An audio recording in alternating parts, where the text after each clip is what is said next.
What's going on, guys? Before we get into the podcast today, I want to give a huge shout out to the sponsor of today's episode, Podcorn.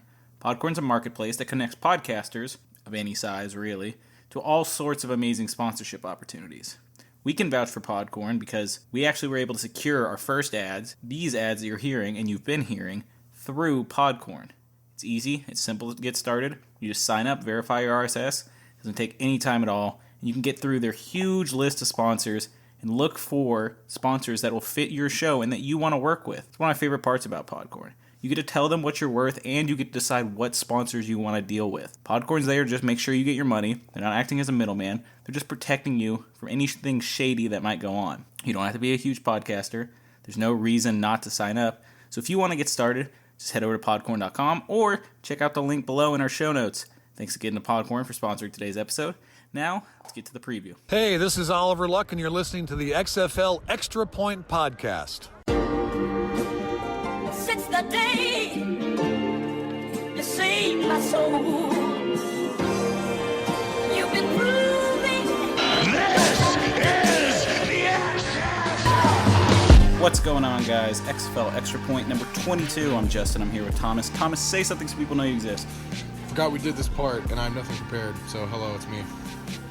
You never have anything prepared. I never do, but I especially forgot about it this time, so hey, what's up? How's it going? Yeah. All right. So, you know what time it is. Previewing week 5. We're about to be midway through the season. It's crazy.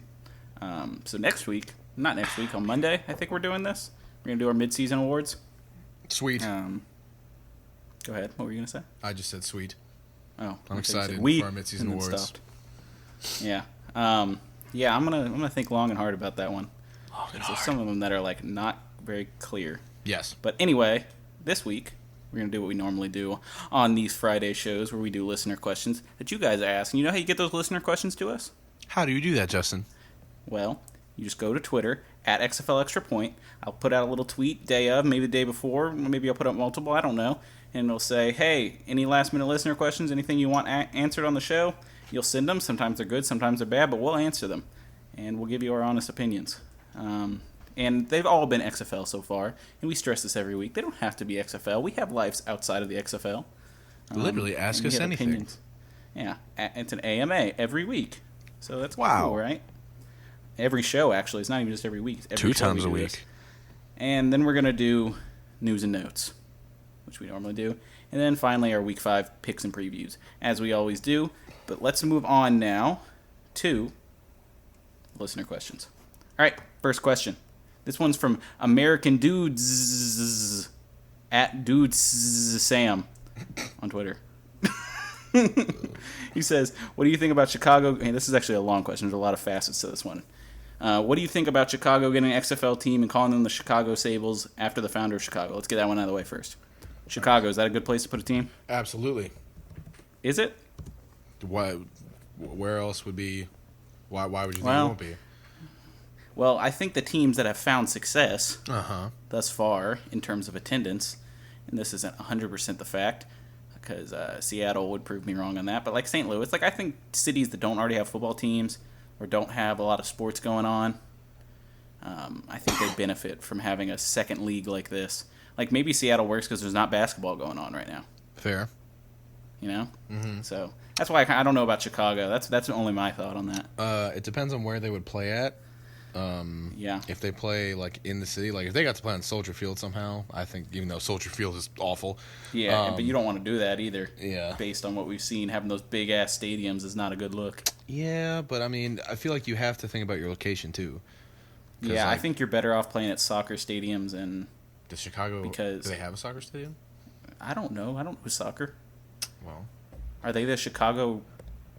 Actually, I think the Chicago Fire is their MLS team. I think that's a real thing. Oh yeah, and they're like firemen, aren't they? Yeah, I think so. Yeah. Yep, Chicago so, yeah, Fire. I think FC you play the soccer stadium, I guess. Football club. All right. So then he says, when the XFL expands, do you think the league should expand into Canada? I think putting a team in Winnipeg would be a smart move. It's smart. Yeah, I'm saying no on this one too. Yeah. Yeah.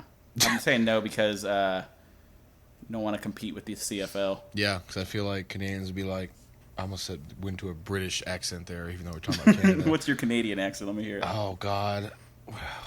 What do those people talk like up there? No, I can't do a Canadian accent because it'll sound either like I'm like a garden gnome, and that's not garden accurate. gnome. Like I can only say certain. Like I'll be like, oh no, like, and that's not correct.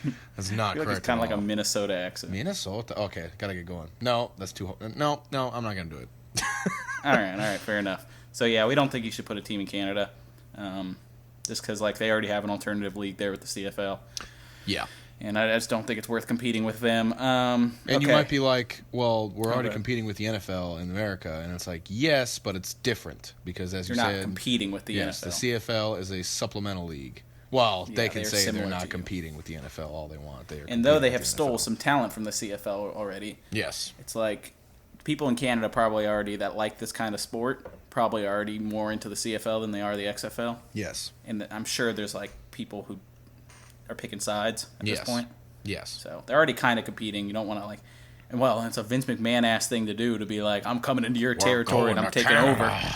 over. But it's the Snowdown Showdown. Yeah.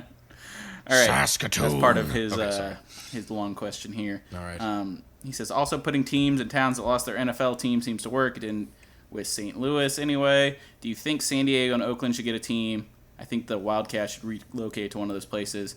They're in the same state, so it might not be that big of a move.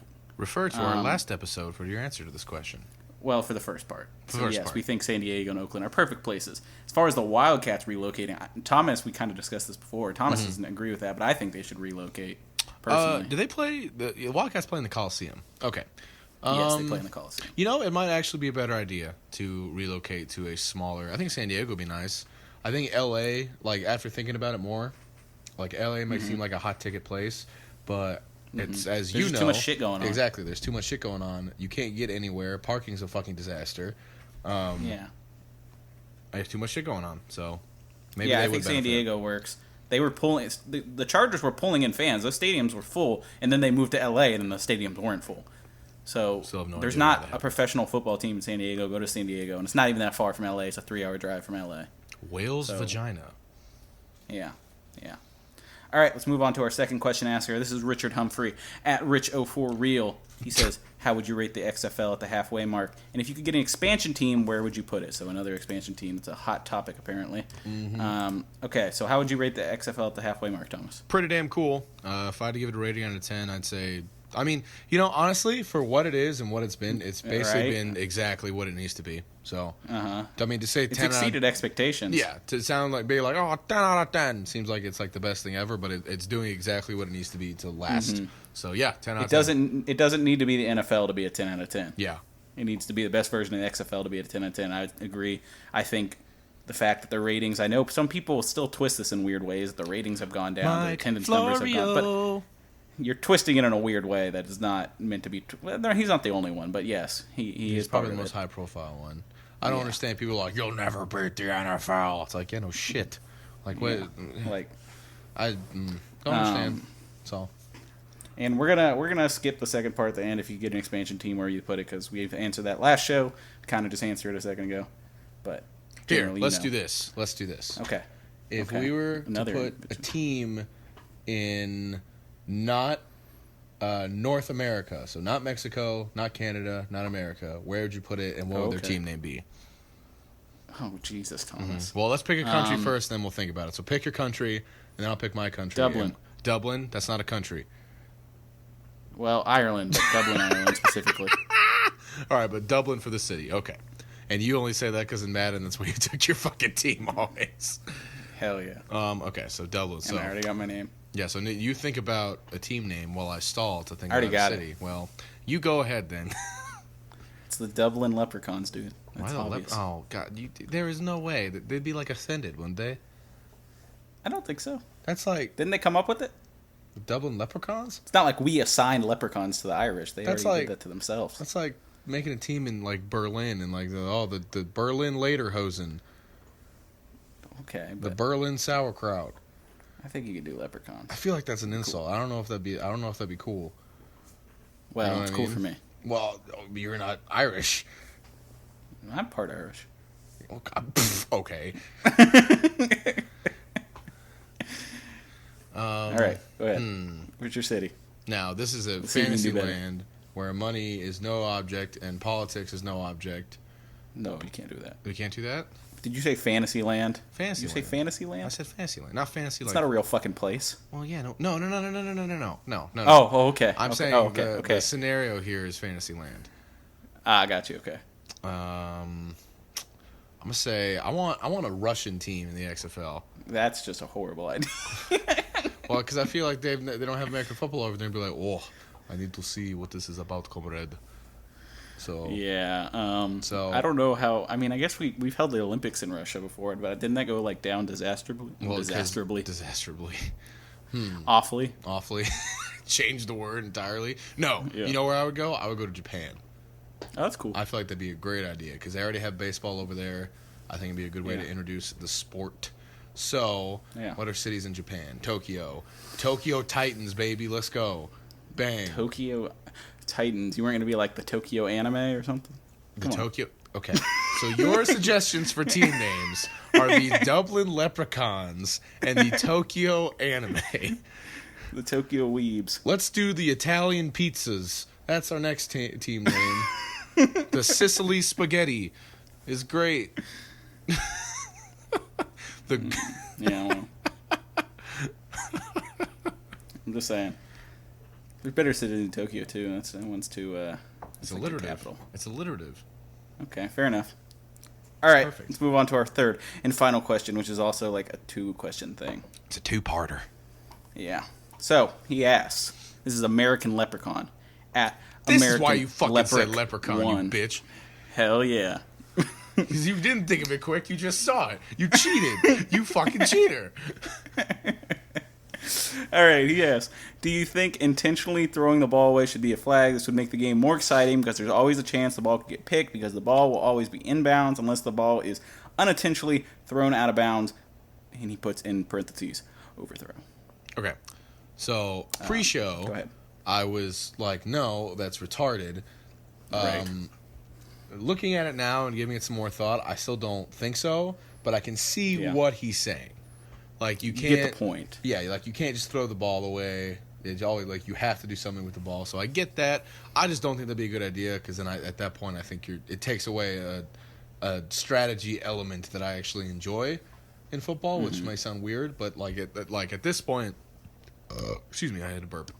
You're playing a different sport at this point, so because that takes away a Right. whole strategic element. So while I see what you're saying and I can see the benefits of it, no.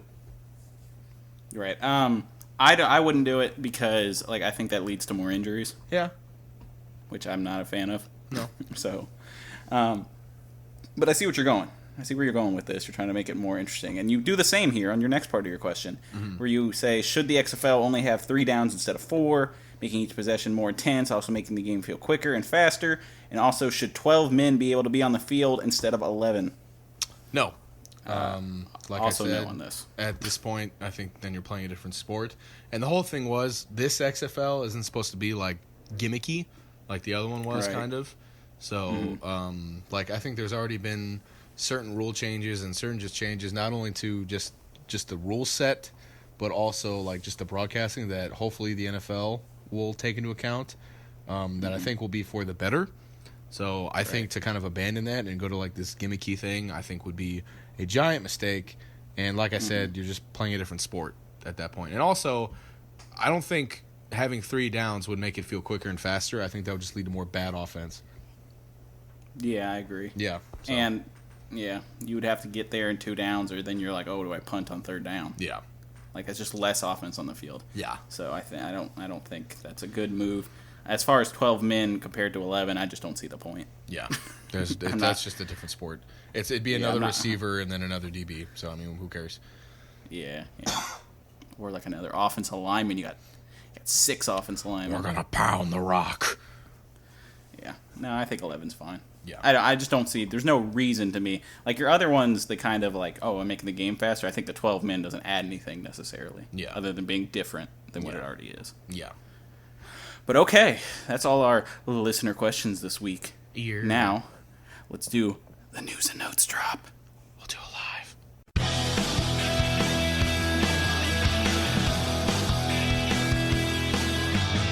We'll do it live. Fuck it.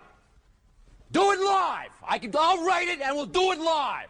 All right, first story. All right, this one is interesting, somewhat. Mm-hmm. All right, so according to a report by Rod Walker of NOLA.com, that's New Orleans, Louisiana, if you didn't know, .com. Current New Orleans Saints defensive end Cameron Jordan will serve as a guest reporter for Saturday's XFL game on Fox. Jordan will be part of the New York Guardians versus Dallas Renegades coverage team on Fox, similar in a way that Pat McAfee was whenever he did it, but he only did it for a little while. He did it for one game. A year.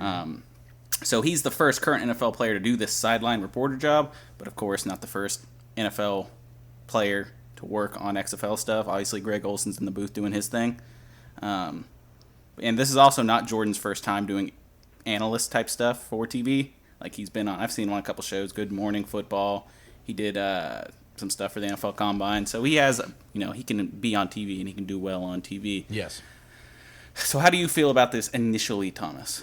Good. I like Cameron Jordan. I think he's got a good personality for it. I think as a player and like a good player, I think he'll already have like a rapport, basically, with the players on the sideline. I think he'll be told to fuck off less than Pat McAfee. Fair. So that might necessarily be a good thing for viewership, but probably a good thing just in general. I like it. We'll see how he does. I mean, I think he'll do well. Right.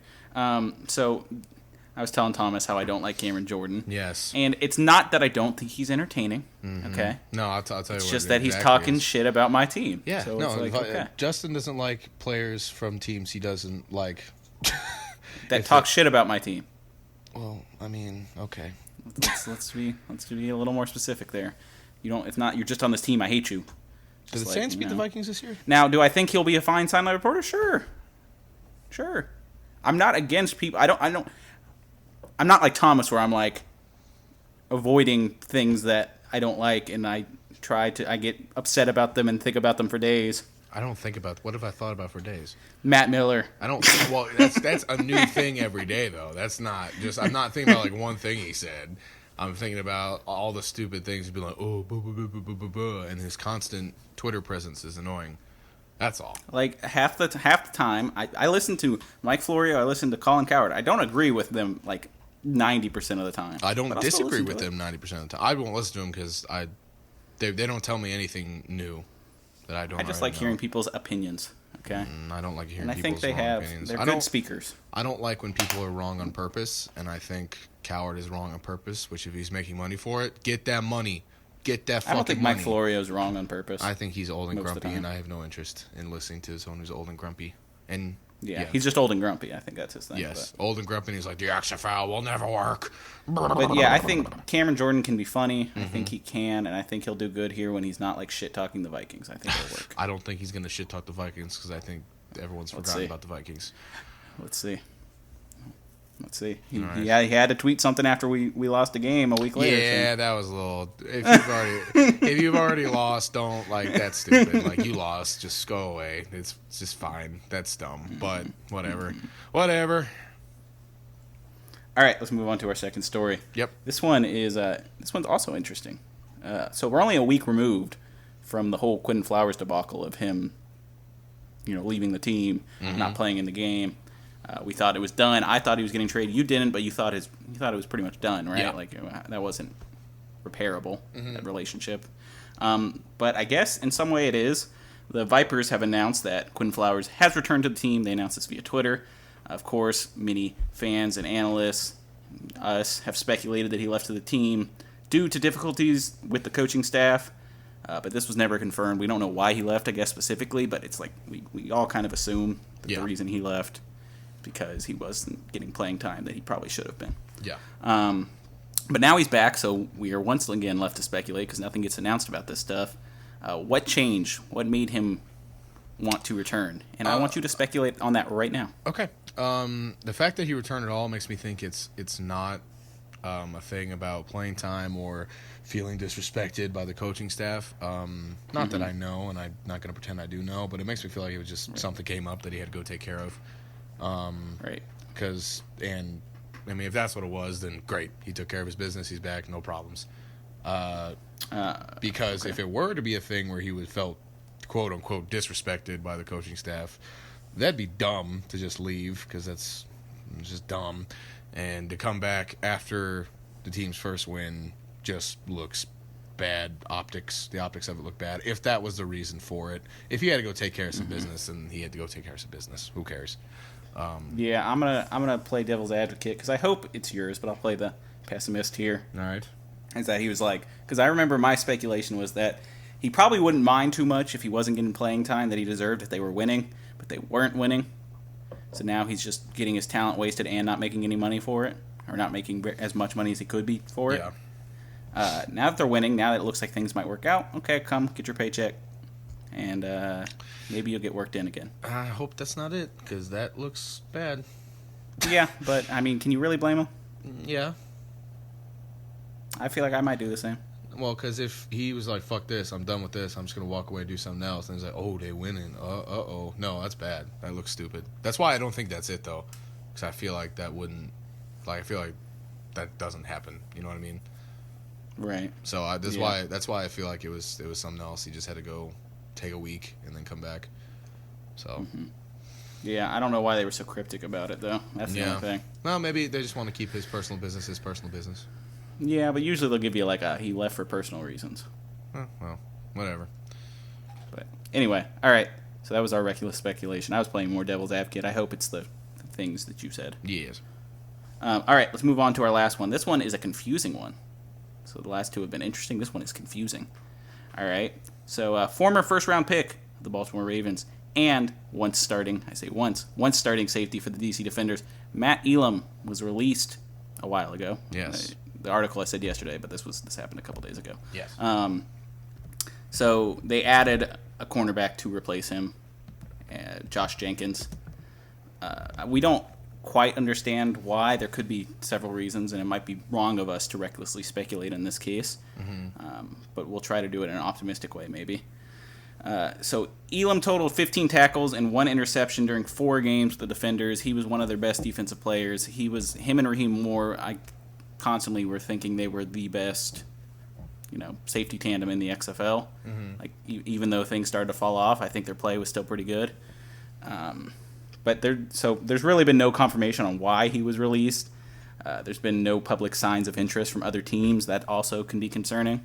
That you think a player of his caliber, as soon as he get released, if it wasn't a problem that just won't let him play, that he would have been signed already because he was a top guy. So we could speculate based on that information that it could be something worse than just he's not good enough to be on our team, because that doesn't make sense to us, right? So it has to be something else. And it could be, all right, an optimistic view, that he just had personal business to take care of, right? Yeah. And he's like, I can't play for you anymore. I got to do this other thing. Yeah. That can always happen. Yeah. Right? Kind of makes me But think it was an Anthony Johnson situation with the Wildcats where he was like, look, I don't want to play anymore. Like, just release me. Or I don't want to play for y'all anymore. Just release me. And they're like, all right, you got it, buddy. So. Yeah. But if you wanted to be a little more cynical about it, he has had problems in the past. Sure. With I don't know specifically what he got arrested for. It was drugs. It was drug possession, but I don't know what drug. Oh, well, let me tell you. Yeah, tell me, because if it's weed, that's not a problem here. But it was not weed. It was. Oh, this is the second one. Oh, man. Oh, he's been arrested a lot. Goodness gracious. Yeah. All right, so never mind. let's just leave it at that. It was weed, but it was several pounds of weed. Okay. So if it's a similar situation to that, that sucks, man. Yeah. And Hope I it's was, not that. we'd hope that getting to play football again and makes you be like, okay, I can make some money doing this. Don't need to go back to doing whatever I was doing, the bad shit I was doing. Yeah. Well, I bet it was really just like, I don't want to play for y'all anymore. Y'all ass. I hope so. Yeah. I hope so too. Similar to Quinn Flowers, kind of. Hopefully not. That's the good thing. But okay, so that's all our stories for the week. If Matt Elam was cut for just they thought he didn't fit the team for some reason, or he just wanted out of DC and wanted to go somewhere else, hopefully he gets signed again. Yes. So, all right, let's move on to the large chunk of our show, and that is the Week 5 picks and preview section. Yes. What? I said large and in charge. Why did you whisper? because it's supposed to be like a supplement to what you say. But I realized it doesn't pick up very well, so I'm going to stop doing that. Yeah. Well, they probably hear it fine on your end, but because you're coming through these like shitty headphones, and we have like Shitty headphones. our Wi-Fi doesn't quite work well. It It doesn't help. But I'm just thinking of like saying something like, Justin, it's actually week 3.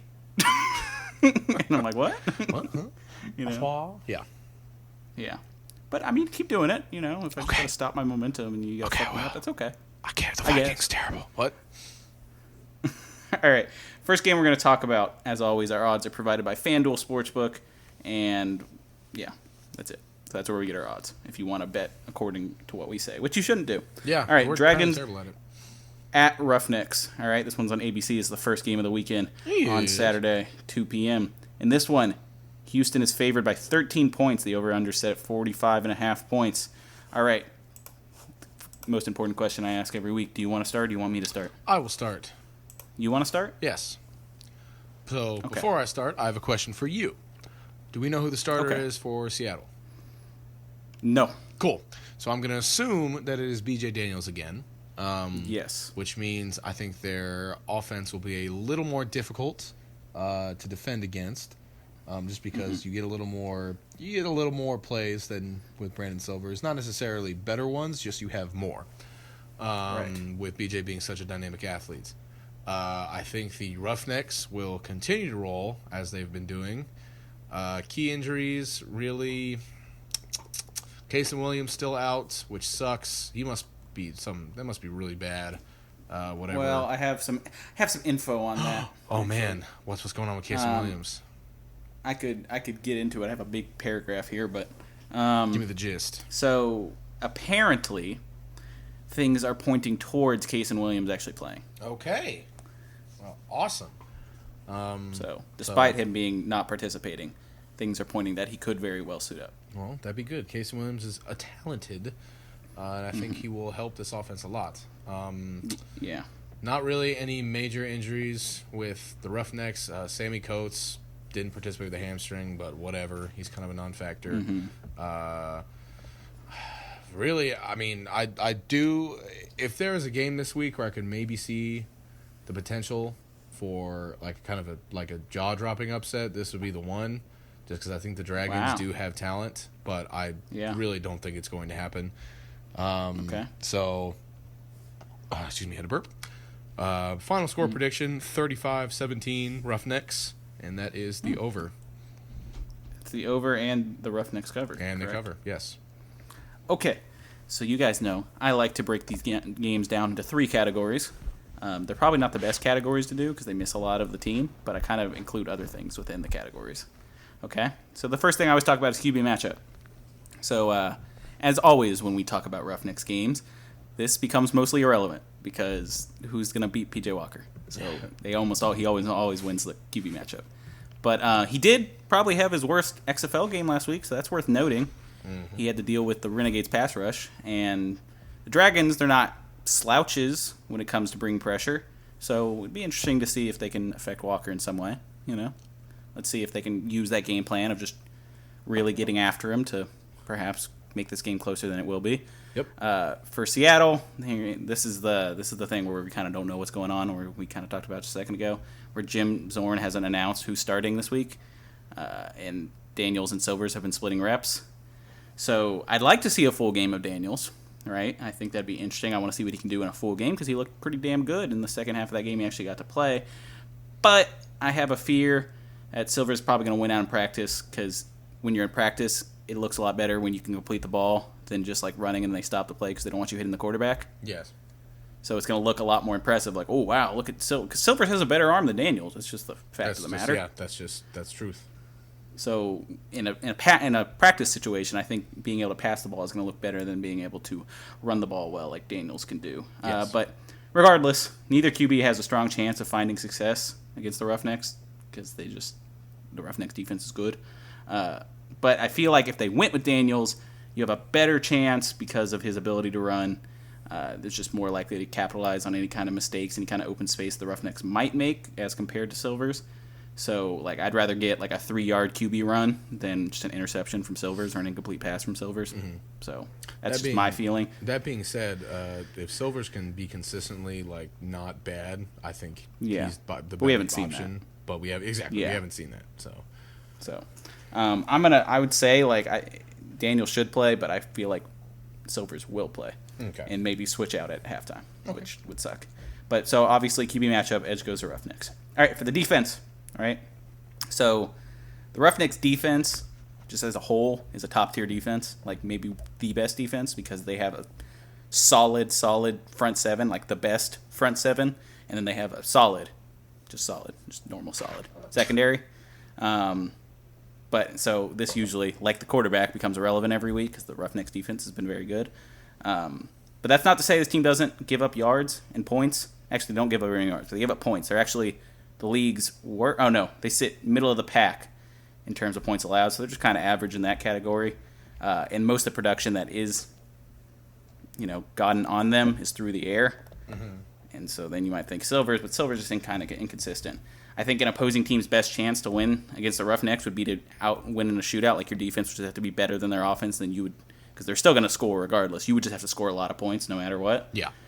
So if you had a team, like perhaps the Battlehawks could do it, you might be able to win a shootout against the Roughnecks. But unfortunately for the Dragons, that's not how their team's built. And they run the ball, and it's a grinded-out type of game. So that's not going to work against Edmund Robinson and DeMarcus Gates. So I think the defense has a huge advantage here. As for the Dragons, so I mentioned earlier the best chance of slowing down PJ is bringing pressure. And their secondary isn't as abysmal as I once thought it was, as you would say. Yes. But they still need help from their front seven to be consistent throughout the entire game. They need to be getting pressure. So they need to get pressure on PJ Walker, who can move around. Like, that's the only way they can have a chance in this game. This will be their toughest challenge so far this season because PJ Walker is incredible, and that entire offense is working perfectly. So this is a chance for them to prove they're as good of a unit as they should be. They have talent. But, again, edge Roughnecks on defense. Injuries and X factors, we already kind of talked about this. Casey Williams, he's trending towards playing from what I heard. This would be his first time back all season, so that'd be nice. They desperately need weapons on that offense. And you said he could potentially be a number one guy. I'd be interested to see. So hopefully he plays so I can see that. But with that good news comes bad news that Jeremy Clark's been banged up. He's been limited. He is their best coverage corner. If he's out, that sucks. Yep. Okay? But I just think even if Kaysen comes back, missing Jeremy Clark's a problem. All right, the two biggest standouts, you already mentioned one of them with the Roughnecks injuries, was Sammy Coates. The other one's Coney Ely. Yeah. The problem is both these guys have big names, but they really haven't produced thus far. So yes, precisely. I think despite a lack of production, they are key pieces, but their loss isn't major for the team as a whole. Like they are key pieces of your offense. You'd like to have them out there, but you're not going to lose too big of a step with them not being out there. Yeah. All right, my final score prediction here. I'm going to go 30-18. Roughnecks win. They don't cover, though. That's a 12-point margin. It is the over, however. All right. All right, let's move on. Do you want to start, or do you want me to start? I guess I should set it up. All right, we're talking Guardians at Renegades. This one's on Fox, second game of Sunday, 5 p.m. Dallas is favored by 8 points. The over-under is at 37. All right. All right, go ahead. So, in this game, I expect to see more of Luis Perez at quarterback, even though Matt McGloin is apparently back from his thorax and injury. Splitting reps. Oh, fuck me. Okay, well, I would still go with Luis. If they're still with McGloin at this point, I don't know what they want. Like McGloin, I'm not saying McGloin is bad, but in most every game he's been in, besides week 1, really, he's been off. Yeah. So maybe I don't know. Well, I mean, we'll see. Whoever does better in practice deserves to get the starting job this week, but I really do think that Luis should be your guy. No real big injuries on either side, except for, of course, the Dallas Renegades quarterback Landry Jones. I think Philip Nelson is still okay. I think if they kind of let him do a little more, I think he'll be a little more successful. Not sure if he's an upgrade from Landry Jones. Not really sure if he's a downgrade from Landry Jones, to be honest with you. Looking at it, I think this might be not exactly a boring game, but just kind of more of a ground game centered game with the Renegades and Guardians rushing attacks. Hopefully we see more of Justin Stockton this week. I love watching him play. Anyway, my final score prediction is 14-17 winner New York Guardians, and that is the under. And they don't cover. And they don't cover since Dallas is favored. Yes. Okay. Okay. So I'll do my categories again. You kind of hit on a bunch of it. Yeah. So obviously, the Matt McGloin thing, they're splitting reps. That's not a good thing. Hopefully, they should be picking Luis Perez. You ask anyone, any fan, any analyst, they're going to tell you Luis Perez is the right move. All right, it just makes sense. Yes. For the first time since week 1, the Guardians looked alive under Perez. So at the very least, you have to give him one more game. And if he sucks in that game, maybe you consider changing it. I still wouldn't, but at the very least, you have to give him a second shot because he's given you the best offense you've had all year. Okay? And then the other thing, besides McGloin not being very good, is that he's probably still banged up in some way. He's probably not 100%. You don't just come back. So from you a add that into the thorax poor injury. play. Yeah, you add that into the poor play. The only argument he has for starting this game is that at one point he was the starter. Yes. that's a it. perfect way to put that. I agree completely. So, and then even if you look up who matches up best against the Renegades, it's still super clear cut that Luis Perez just matches up better. McGloin has mobility issues. McGloin has issues dealing with pressure. You can't say the same for Perez. We saw that against the Roughnecks, that the Renegades can get after the quarterback. So this should be a no-brainer. But that doesn't mean it will happen because sometimes they make dumb decisions. All right. So this matchup is almost entirely depending on who they decide to play at quarterback. If they pick McGloin, they've lost the game already. Yes. So I'm going to make my prediction off the assumption that Perez will get the start. All right. Okay. So for the Renegades at quarterback, right? So we're back to week 1. Andrew Jones is out for at least the next 2 weeks. But that is a bullet dodge based on how gruesome it looked Gruesome. on the field. Yes. It looked like he was oh, that's season ender right Yeah. there. But at least 2 weeks, maybe more, but that's a pretty good, sign that it isn't too serious. Yes. So Nelson's getting the start. What's great is that we have something to compare this to rather than a random guy that just started. So though he was efficient in week 1, Nelson didn't put up gaudy numbers. He didn't have a bunch of yards, didn't have a bunch of touchdowns. But he was efficient. The reason he didn't put up those kind of numbers, I feel, is because the emphasis in that game was on short passing and running the ball. And so the argument I'm constantly hearing about Nelson, and an argument from you, I think, too, I think you kind of touched on this, isn't quite your argument, is that Nelson can open it up, he can throw downfield, they weren't ready to do that in week 1. Yeah. He didn't have the full playbook, they didn't let him pass downfield. Mm-hmm. So I don't think that's, not only do I think if they opened up the playbook, let him throw downfield, that'd be a bad idea just matchup-wise, I don't think that's what you want to do in this game. But it also assumes that the Renegades didn't have that option in week 1. You got to remember that Landry Jones was out for a month before week 1. Sure. The whole time Philip Nelson was practicing with the ones. He should know the playbook within a month. I don't think it's a playbook issue. I think more, I don't know. I think maybe he practiced dog shit, so they weren't where they were all right, let's just fucking get through week 1. Jesus Christ. Yeah. So my thought was there was no reason to limit the game plan for him unless the Renegades just didn't believe that the deep passing game was within his skill set. Yeah. So that's my opinion, but that's not a bad thing. I think in this game specifically, it's not a bad thing because we've seen thus far what works for the Renegades in the fourth quarter is when they become more conservative. They use their powerful rushing attack, their 2 star running backs, and they use that to win them games. And they only do it in the fourth quarter. I'm hoping this game, not being able to chuck balls downfield like they will try with Landry Jones, that you're going to be running throughout the entire game. That's good. It might not have worked against St. Louis, who had a great defense and good at stopping the run, but against a team like the Guardians, who we've pointed out have not been great against the run, that's going to work in this game. So, just in terms of QB matchup, this is not talking about offense, just in terms of QB matchup, the edge is going to the Guardians because I like Luis Perez more than I like what Luis Perez can do, the abilities that he has compared to Nelson's. Yes. But if you were asking me offense, edge Guardians, or edge Renegades, I still go Renegades. Yes. Okay, so let's talk about the defense. So yes, the Guardians' defense finally has life. Yes. As Thomas put it on Twitter. Yes, I did. Thank you for probably liking that, because fans. they weren't forced to be on field by their offense not being able to do anything. That really sucks when you're on the field the whole time. You get tired as shit, and you're going to look bad if you're on the field all the time. Yep. But with that said, we can't discount what we've seen in like every other game. That was one good game. This team cannot stop the run, and they haven't shown that they can. I don't even know what they're... I think they did pretty good against the run against the Wildcats, if I remember correctly, but that's because they were out, their running backs. They were out Martez Carter, right? They're not a running team. Yeah. So this matchup could absolutely be awful for the Guardians. You got 2 stud running backs in Lance Dunbar and Cap. They can make you pay on the ground. This team will win or lose based on how they can control the ground. If they let them run all over them, you're not going to win this game. So yes. I think with a guy like Dunbar and Cap, that's more likely to happen. So it's probably another L for the Guardians.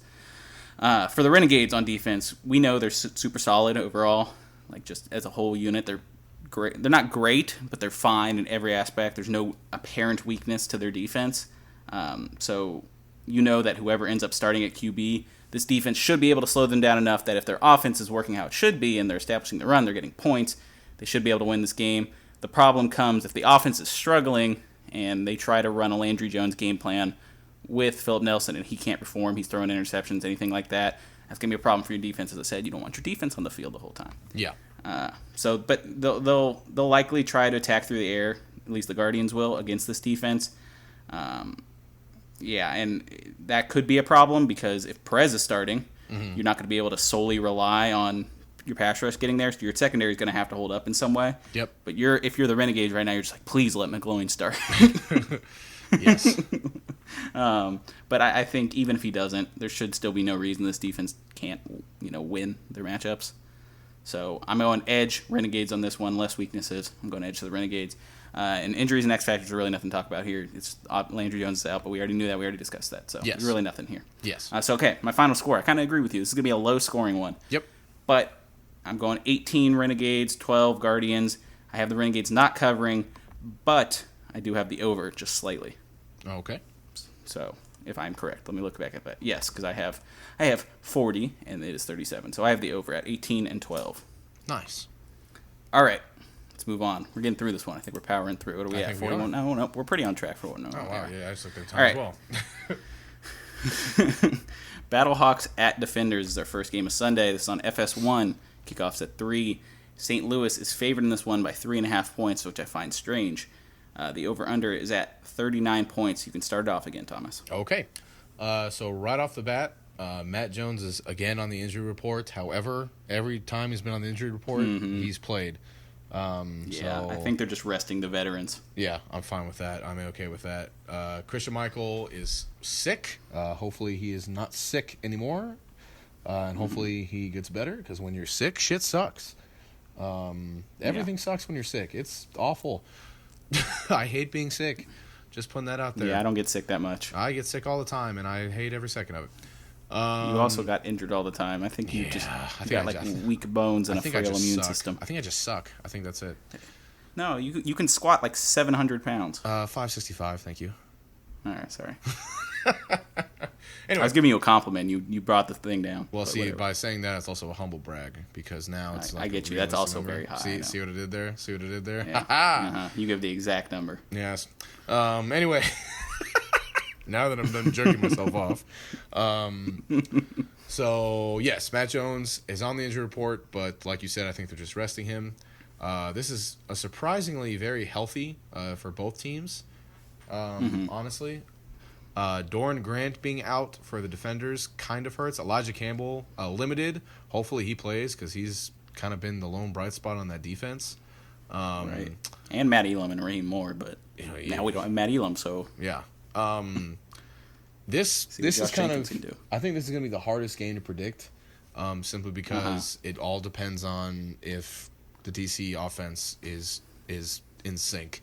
If they're in sync, I think this will be a very good game. I think we might have some back-to-back, and Tom, we might have to do a little more with his arm in order to kind of propel the Battlehawks to victory. However, I really don't think they're going to be in sync. I don't think Cardell's going to get more accurate in a week. That's all. I mean, that's really all I have to say. That this offense will live and die by Cardell Jones, because they don't really have much of a I agree with you. Yes. The only thing you got to keep in mind with that because I have that in my notes too here about the if they back to week 1 and 2 status, this could be a good game. They are returning home. This is their first return home since they were really good. If my Battlehawks and they were good lost, at home. Yes, they were against bad teams, but yes, they were. Yes. Yeah. If my Battlehawks lose to the Defenders, I will cry a single tear and then move on. Just one. Just one. My final score prediction is 24-10 Battlehawks, and that is the under. And that is the Battlehawks covering, obviously. Yes, correct. Okay. Long-winded reason why I get to my scores. That's what I do. I give all this shit, and then I give you a score. And none of the shit I said before matters except the score. Okay.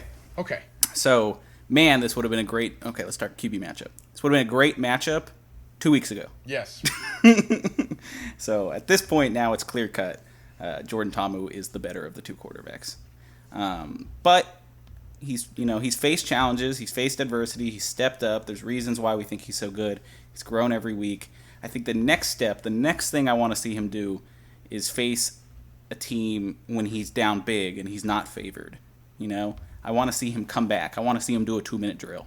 Yeah. I want to see him face real adversity in terms of you're down by 15 points. You have to score 2 touchdowns. Yeah. And that means you have to pass it deep, and they know the pass is coming, and you've got to move the ball on deep routes. That's what I want to see. Will it happen this game? Probably not. But I'd like to see that. I don't think it'll happen this game, but that was just something else to point out here. It could, I guess, if this defense looks like it did when they were at home before in the past. Maybe there's really some juju that when you're on the fucking home field, you're just 10 times better than you are when you're away. But I don't know. I don't think it really works like that, even though it might look like that if you just looked at the games. Yeah. But that's just not the case. I don't think the real world works like that. So, yeah, I think Jordan Ta'amu has this one pretty easily. On the other end, it's Cardale Jones, and things for him have gone to shit as of late. Yes. All of the issues that were there in week 1 and week 2, but were being covered by flashes of really exciting play and a good offensive scheme. Now they become all there is with Cardale is those issues. Yep. I think 2 horrible weeks in a row against opponents you should have beat is not good for a quarterback's confidence. And the thing I've realized is his biggest issue, besides throwing up prayers and inaccuracy, is that he loses confidence pretty quick. Mm-hmm. So you lose 2 games in a row, and it's already your confidence shot. If they don't get off to a hot start early, this could be a problem for Cardale. Yes. But I'd love to assume that they just return home and everything's great again, and having your own fans cheering for you makes you good again. But I don't know if it works like that. I don't know. So the edge goes to the Battlehawks, obviously. All right, defense. Didn't write much here. All right. If you look purely at statistics, the Battlehawks and the Defenders aren't that far apart. But as Thomas likes to say, statistics suck. Yes. And sometimes you have to look deeper, so you have to back up what you see with the statistics. Exactly. This is a case where you can't back up what you see with the statistics. All right. Yes. Because they look similar on the stat sheet, but you have to remember that the Defenders were really good in the first 2 weeks and then have been really shit since. And so it's just counteracting. Now they're sitting in the middle of the pack. Mm-hmm. Whereas the Battlehawks, they've just been consistently solid for since the beginning of the season. Nothing super flashy, but they've just been consistent. So, yeah, the biggest thing that jumped out to me with the Defenders' defense is just a lack of effort. And against a team that can run the ball, that's where it shows up the most, is against the run. So if you're not trying to tackle people and you're not getting after people fast, it's going to be a problem. I bet you're going to have a huge day on the ground in this one. So, edge Battlehawks on that category, too. You hit everything pretty much on injuries and X factors. It's just the running backs, but I'm sure that's not a problem, and it hasn't been thus far. Defenders, you mentioned one of the corners, or you mentioned both corners. So, yes. Yeah, they have 2 banged-up corners. That also sucks. Okay, so final score for me is similar to yours. 24-14 Battlehawks. I have the Battlehawks covering, but this is the under. So that's my final score. All right. Okay, let's get on to our last game. And as always, I'll let you start, but let me introduce what this game is. It's the Vipers at Wildcats. All right, this is our last game of the weekend, and it's on ESPN. It's at 9 p.m. Eastern Time. It starts at 8, Thomas. Fuck. That sucks. All right. As you guys know, we like to record after the games. Yes. Immediately after. But when they end at 11 o'clock, when this one will end. When Thomas has to wake up at when it's to be at work at 5 the next morning. And we do a 2.5-hour show. That sucks ass. But Okay. I'll do it. All right, so the spread in this one, LA is favored by 1.5 points. Vipers have definitely gained some steam with the bettors, with the odds makers. Yes. The over/under is at 40.5. All right, I'll let you start this one off. All right. First things first. Nick Truesdale, full participation. Let's fucking go. Hopefully, from DeAndre Goolsby's emergence, they can start being like, yo, we got 2 tight ends, dog. We got 2 of them. Got both of them. Yeah. And they start doing some cool shit. Some Aaron Hernandez, Rob Gronkowski shit. Okay. Hopefully they do that. Another thing that jumps out to me is Devion Smith did not participate with a foot injury. That sucks. They kind of, him and Jackus Patrick, kind of just been tearing it up. And while I still think, who's the other running back? They have one more guy that's Kenneth Farrow? Jaquez Patrick. But Kenneth Farrow. You talking about the Vipers? Yeah. Is he on there too? No, Kenneth Farrow's on Yeah. the Dragons. Yeah, Jaquez Patrick and Devion Smith. No, but they have one more, don't they? Well, I don't know. He doesn't get used in the same way. All right. Well, maybe we'll see more of whoever that is as I look him up Yeah, I really don't know. quick. But I hopefully Quentin Flowers is worked in some way. I don't think he'll have a prominent role in this game, mainly because he's just coming back.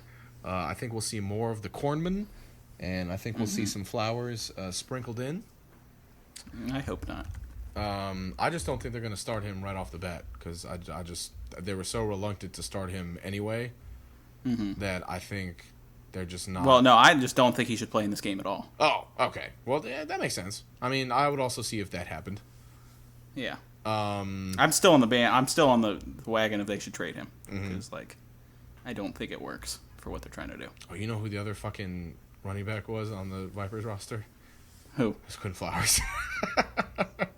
Oh, yeah. Well, yeah. So that's not happening. So we'll see Jackus Patrick carry more of a load, obviously, but I think he'll be able to handle it just fine. It's going to take a little bit away from that offense that you don't have like the two-headed monster at running back.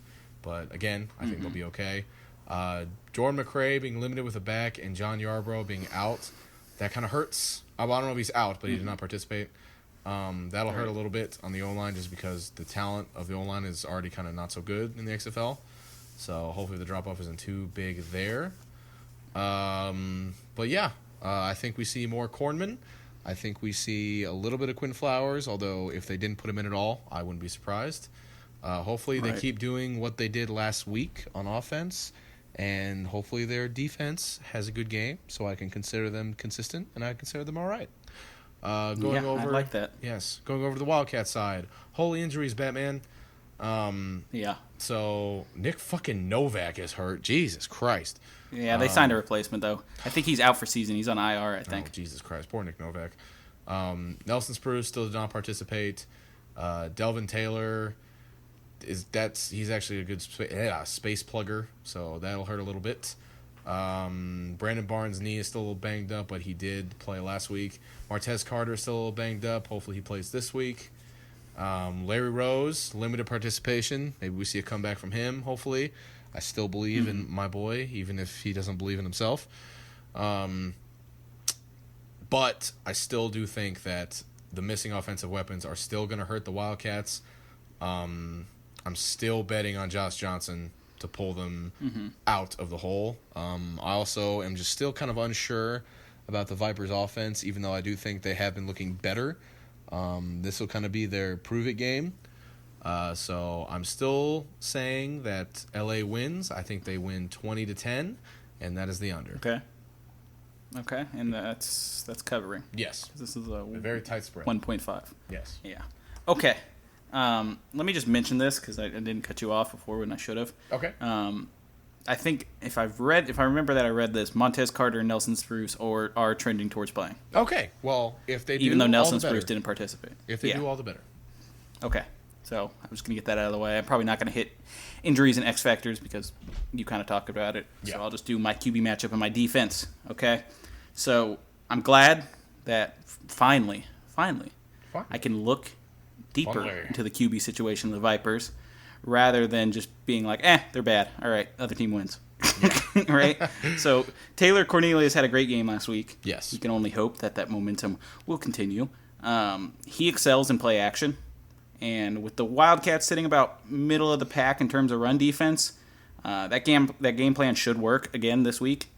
Just running the ball and play action should work. Nick Truesdale's back, as you mentioned. More weapons can only mean good things for the passing game and for a young QB like Taylor Cornelius. And as much as I do, we kind of talked about this, as much as I do think Quentin Flowers is a good player, I hope that his return doesn't mean more flip-flopping at quarterback, because now we've seen that when you just have one quarterback and it's Taylor Cornelius, it's working. Yes. So don't ruin momentum. Pick one. If for whatever reason you finally come around that Quentin Flowers is the best quarterback on your team, well, probably don't do it this week, but you probably should have done it from the beginning and just stick with Quentin Flowers only instead of switching in and out of quarterback, because it doesn't work. Quarterbacks like rhythm. They love it. Taylor Cornelius thrived in rhythm last week. Don't do that. All right, other side, Josh Johnson. All right, he didn't lead his team to victory last week, but a lot of that can be attributed to just not having weapons last week. So with a healthier team, hopefully his guys come back. He still had a great game. They just didn't win. So hopefully his efforts and his big yardage and big numbers will have more of an effect on the game now that he has guys who can make plays. All right, talk defense. Oh, well, edge Wildcats on that. Yes. Still. All right, defense. Wildcats defense, the biggest problem is they are inconsistent. So we see flashes of being like a top-tier unit that we thought they should be in the offseason, but they don't quite make enough plays all the time just to win by their defense like we thought they would be doing. And that's how we thought they'd win games. It doesn't seem now that Josh... It seems like an offensive team now, because that defense, sometimes it shows up, but doesn't always show up. Yeah. And so they need a guy like Josh Johnson who can put up enough points. The defense doesn't have to do it all, so it's great that they have him. Their biggest problem is they struggle to bring pressure consistently. I think that's the thing that's fucking them. They should be a good team at getting the quarterback, and they don't really. That's why offenses are able to move the ball. But what should really scare them about this matchup is that the Wildcats are the league's worst defense against the run, statistically. Yes. And we've seen through 4 weeks that the Vipers have a powerful run game. They have 2 of the top 3 rushing yard leaders. Both guys have something like 300 yards already. That's not a good matchup when you suck at covering the run. Yes. And so if Devion Smith plays, that's going to be a big ups in that category. So you want Devion Smith. He's a good player. So Devion Smith and Jacquez Patrick will be good if they both play. So look for them to have a field day in this one. For the Vipers defense, you know how I feel about the Vipers defense. I love their defense. I think it's trending up. Yes. I think it's gotten better, and I think it's constantly improving. Prior to the last 2 weeks, the Vipers struggled to pressure the quarterback. While you didn't agree with this, I thought their secondary performed admirably in containing their wide receivers despite not really getting to the quarterback, because when you have to cover receivers for a long period of time, eventually something's going to break down. Yeah. So I don't hold it against them too much. However, recently, Jerry Glanville has committed to bringing 6 or 7 guys in on the rush on every play. That's full faith in your secondary that they can lock down dudes for like 3 to 5 seconds. This is also known as the fuck it defense. Yeah. You have to have faith in your corners, because if they get fucked immediately, that is a touchdown every time. Yes. So you got to have faith in them. But it's working, so if they can maintain that, if the pressure's getting there, everything should work out fine for the Vipers in this game. The only fear comes in just how solid the Wildcats' offensive line is, because we do think they are a good unit, and I still think that to this day, and they've performed well. Mm-hmm. So I think it's going to be fun to watch how this offensive line matches up against this pass rush that's going to be crazy every play, because he brings it like 49 out of 50 plays. Yes. So, but on that note, edge going to Vipers in this one for me in terms of defense. Okay, we already talked about injuries and X factors. Really nothing to mention here. Yep. As far as I know, so now I'm looking at it again. Yeah, okay, we already talked about it. So my final score for this one, I'm going 22-16. Wildcats win it. They cover. This is the under. All right. All right. So that's our show. We talked about all the games. If you want to bet on our things, don't do it. Don't do it. Don't do it. Don't. We'll never tell you, because I'm not going to risk money on these, even though I'd like to. But mainly because I don't have money. Yeah, exactly. I believe in myself, but you guys shouldn't believe in the things we say. You shouldn't believe in the shit we say. Goddamn. You should, especially the scores and shit. We probably have good points when we're talking about, this is probably how the game's going to play out based on what we've seen. Mm-hmm. But, scores and shit, anything, one tip ball could make that score completely different. So it's hard to, don't take our words on scores and shit, and unders and overs and covering and spreads. But I think the things we say about the games are worth listening to get you prepared.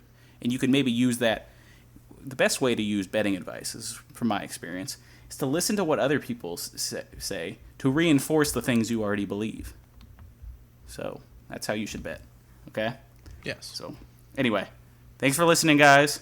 As always, we encourage you guys to interact with the podcast in any way you can, whether that be liking, commenting, whatever, rating, subscribing, whatever, however you can interact with the podcast. Helps the show. And another thing that helps the show is if you head over to Twitter and follow us at XFL Extra Point. We love interacting with you guys there on game days. So we love getting your listener questions. Yep. So Thomas, do you have anything you want to say before we wrap up the show? No. As always, when you're watching the games, if you have an observation you want to send our way, send it, and we will respond to you. Yes, we will. All right. Bye, guys. See you on Monday. Adios. This